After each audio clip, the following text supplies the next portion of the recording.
여러분 안녕하세요, 블랙입니다. 오늘은 테슬라의 CEO 일론 머스크 이야기로 영상을 시작해 보겠습니다. 머스크는 평소에도 과감한 발언으로 우리의 눈길을 사로잡곤 했었는데요. 이번에는 어떤 발언으로 이슈가 됐는지 이것을 알아보겠습니다. 머스크가 최근에 다양한 행보를 보이고 있습니다. 단순히 사업을 뛰어넘어서 정치적으로도 활동을 하고 있죠. 그런데 최근에 특이한 발언을 했기 때문에 이것에 대해서 다뤄보겠습니다. 그리고 이러한 발언이 그냥 생각 없이 던진 것 같지는 않아 보입니다. 그래서 더더욱 다뤄드릴 필요가 있어 보이고요. 이것에 대해 제가 며칠 전에 네이버 프리미엄 콘텐츠에서 다뤄드린 글이 있기 때문에 이것을 먼저 가볍게 읽어보면서 영상을 시작해 보겠습니다. 영상 제목 그대로 네프콘에서도 제목을 달았는데요. 일론 머스크, 트럼프 승리하면 긴축으로 증시 폭락한다. 현재 일론 머스크는 대놓고 트럼프를 지지하고 있죠. 특히 트럼프가 총 맞은 직후 트럼프 지지를 대놓고 하면서 이슈가 되고 있습니다. 트럼프가 총을 맞고 쓰러진 직후에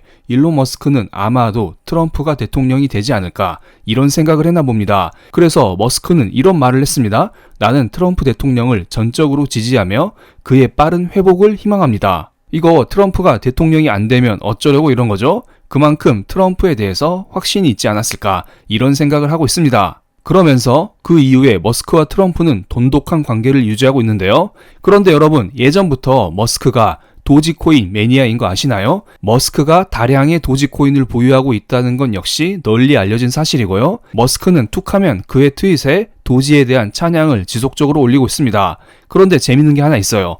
트럼프는 본인이 대통령이 되면 머스크를 도지부 장관에 임명할 것이라고 밝혔습니다. 여기에서 나온 도지부는 도지코인이 아니에요. 도지가 뭐냐면 Department of Government Efficiency, 일명 정부 효율 부서, 이렇게 보시면 됩니다. 일론 머스크는 트럼프가 당선된 이후 도지를 설립하면 이것을 통해서 매년 2조 달러 이상의 예산을 삭감할 수 있다는 발표를 했습니다. 아래 기사를 클릭해서 한번 보겠습니다. 머스크는 이런 식으로 트럼프 유세 현장을 돌아다니면서 트럼프 지지를 외치고 있습니다. 머스크는 미국 정부 예산이 6조 달러 정도인데 이 중에서 3분의 1 수준인 2조 달러를 줄일 수 있다고 주장을 하고 있습니다. 그냥 줄이겠다는 것은 아니고요. 정부 효율부인 도지를 통해 눈먼 돈을 줄일 수 있다고 외치고 있습니다. 오해하시면 안 되는 게 정부 효율부가 도지코인과 직접적인 관계는 없습니다. 도지코인의 이름만 따왔다고 보시면 됩니다. 정부 효율부를 통해 도지코인의 홍보도 하고 실질적으로 예산 삭감도 하는 효과를 불러올 수 있겠습니다. 그리고 이것은 머스크 혼자만의 생각은 아니고요. 트럼프도 도지에 대한 이야기를 하고 있어요. 본인이 대통령이 되면 도지를 만들고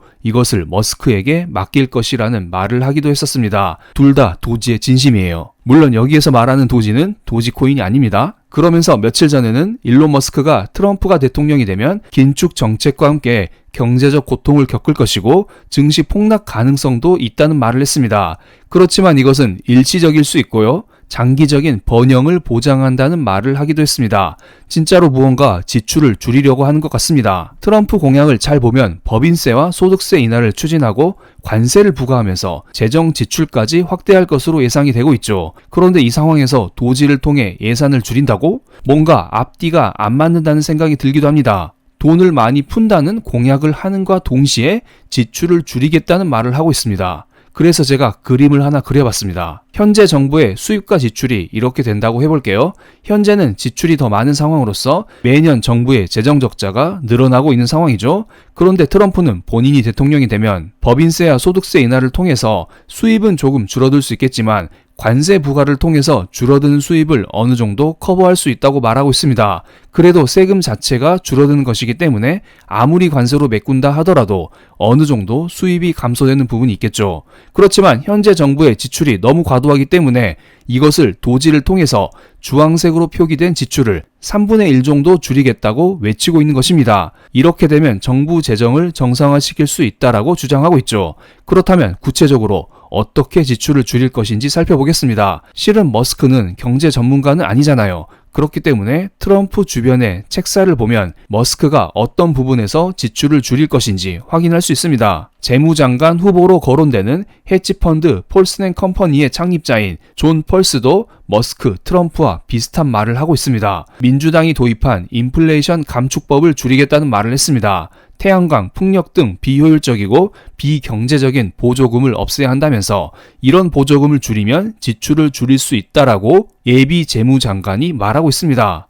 바이든이 뿌렸던 돈을 걷어들이겠다고 말을 하고 있네요. 어느 정도 관련 산업에는 타격이 있을 수 있을 것 같습니다. 그리고 트럼프는 본인이 대통령이 되면 반도체 보조금 정책을 전면 재검토하겠다는 입장을 밝혔습니다. 글로벌 반도체 회사들은 미국으로부터 보조금 지급을 믿고 미국에 공장을 짓고 있거나 혹은 지을 예정인데요. 이들 기업들은 이러한 불확실성에 걱정을 하고 있습니다. 트럼프는 보조금 지급은 정말 나쁜 거래라면서 비난을 쏟아냈고, 보조금 대신에 미국 내에 공장을 지으면 관세를 줄여줄게, 그러니까 미국에 공장을 지으러 와, 이런 말을 하고 있습니다.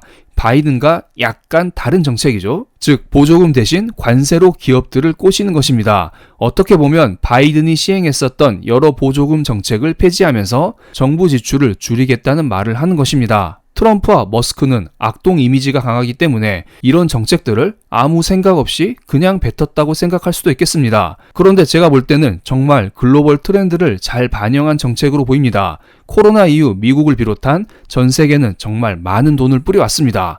그래서 이를 기반으로 코로나 위기를 극복한 것도 사실이죠. 그렇지만 이렇게 많은 돈을 뿌렸음에도 불구하고 경제가 완벽하게 살아나진 않았습니다. 그리고 이 과정에서 재정 적자만 쌓이고 있습니다. 이것을 해결하기 위해서 여러 정부가 고민을 하고 있는데요. 몇 달 전 국제통화기구 IMF에서도 미국의 재정 적자가 내년에는 미국의 GDP 대비 7.1%에 이를 것이라는 경고를 날렸고요. 미국을 비롯한 중국, 영국, 이탈리아 4개의 나라가 재정 수지 균형을 위해 대응이 시급하다고 말했습니다. 그러니까 이들 나라는 수입보다 과도한 정부 지출을 통해서 나라를 운영하고 있다는 것입니다. 이 과정에서 부족한 돈은 국채를 찍어서 충당하고 있는 것이고요. 그렇다면 이를 해결하기 위해서 정부 효율부를 통해서 지출을 줄이는 방법이 있을 수 있겠죠. 그게 아니면 세금을 더 걷어서 수입을 늘릴 수도 있다고 봅니다. 실제로 영국은 연간 71조 원의 세금을 더 거두는 증세안을 발표했습니다. 1993년 보수당 정부 이후 가장 큰 폭의 증세안이라고 합니다.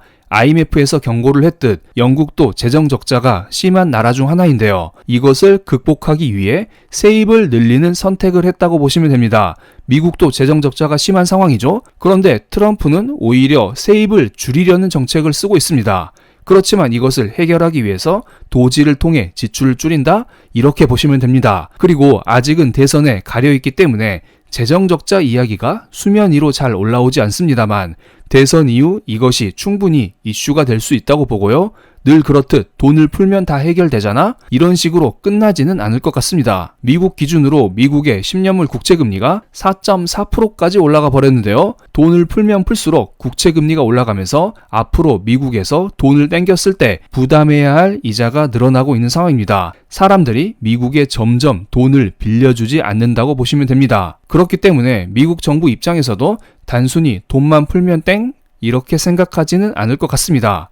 그리고 대선이 끝난 이후 25년 1월 달에 미국의 부채한도 협상이 있습니다. 물론 과거에 그래 왔었듯 부채한도 협상은 잘 진행되긴 되겠죠. 그렇지만 이번만큼은 미국뿐만 아니라 전 세계적으로 과도한 정부 지출에 대한 우려감이 나타나고 있는 상황이기 때문에 어느 정도 잡음이 있을 수 있다는 점, 이 점은 명심하시면서 투자를 하시기 바랍니다. 그렇다면 우리의 투자는 어떻게 해야 될까요? 영상 초반에 설명드렸던 저의 네이버 프리미엄 콘텐츠 글을 다시 보겠습니다. 지난 주말 브리핑 때 일단 관망하자는 이야기를 드렸었고요. 이왕 한 김에 더 관망하는 게 나아 보입니다. 이 부분은 제가 주말 브리핑 때 더욱더 자세히 써드리겠습니다. 앞으로 제가 전체 공개 영상을 통해서 증시에 대한 저의 이야기는 자주 올려드리겠습니다. 그리고 저의 실시간 전망, 실시간 대응이 궁금하신 분들은 네이버 프리미엄 콘텐츠에 오셔서 함께 해주시면 더욱더 감사드리겠습니다. 그럼 오늘 영상 여기서 마치겠습니다. 제 영상이 마음에 드셨다면 구독, 좋아요, 알림 설정까지 부탁드릴게요. 감사합니다.